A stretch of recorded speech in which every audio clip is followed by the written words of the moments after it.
রবিবার বিকেল কেমন আছো তোমরা? দুপুর গড়িয়ে বিকেল বেলায় রান্না শুরু করলাম। আমার এরকম রান্না করতে তোমরা দেখেছো? আজকে কেন বিকেল বেলায় রান্না শুরু করলাম তাহলে তোমরা পুরো ভিডিওটা দেখো। এই দেখো, এখন সবজি পাতিগুলো সব কেটে রাখি, তারপর শুরু হবে রান্না। এর আগে একটু চা খেয়ে নিতে হবে, তো বিকেল বেলা তো চা খাওয়ার একটু টাইম। এই যে শুরু হয়ে গেছে চা, জয়ী চা বানিয়ে দিচ্ছে। আর কেন রান্না করছি বলো তো? কালকে সরস্বতী পুজো, আর সরস্বতী পুজোর দিনেই তো আবার শীতলা ষষ্ঠী। এবার কিরকম সব নিয়ম বলো? সেই দুর্গাপুজোর সময় থেকে শুরু হয়েছে, অষ্টমী নবমী একসঙ্গে। তো যাই হোক, যখন যেরকম আসবে মানতে হবে। রান্না করতে করতে সেই রান্না ফেলে রেখে আমাকে ছুটতে হলো ডাক্তারের কাছে। জয়ী গেছিল দাঁতের ডাক্তারের কাছে, ওর বাবা পৌঁছে দিয়েছিল, সেইখান থেকে আমাকে ডাক দিয়েছে।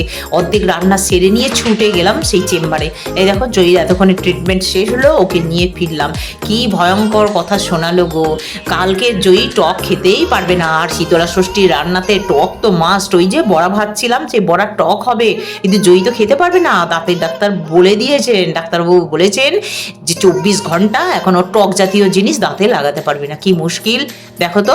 এই তো বাড়ি ঢুকলাম, আমরা দুজনে টোটোতে চলে এলাম, কারণ রান্না বান্না করতে হবে। চলো দেখো দেখো আমার সঙ্গে গিয়ে রান্নাঘরের কি অবস্থা। দেখো ইনকমপ্লিট রান্না, অর্ধেকটা শাক করতে করতে চলে গেছি। ডাল সিদ্ধ মানে কলাইগুলো সিদ্ধ করব, তার জন্য জল বসিয়ে রেখেছিলাম, সেই জলও ফুটে গেছে, আবার অফ করে দিয়ে চলে গেছি। কলাই দিয়েই তো নিয়ে, কারণ তাও তড়িঘড়ি করে আমাকে ছুটতে হলো যে ডাক্তারের কাছে। চলো এবার বাকি রান্নাগুলো বসায়, এরপর আজকে রাতে যেটা খাবো সেটাও বানাতে হবে।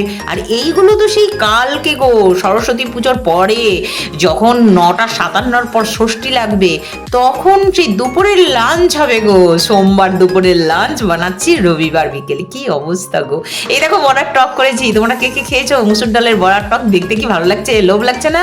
দেখে মনে হচ্ছে না যে গুড়ের রসগোল্লা? দারুণ লাগছে বলো? আমাদের কিন্তু খুব ভালো লাগে, কিন্তু জয়ী বেচারা খেতে পারবে না। কি করব, জয়ীর কপালে নেই, সামনের বছর খাবে।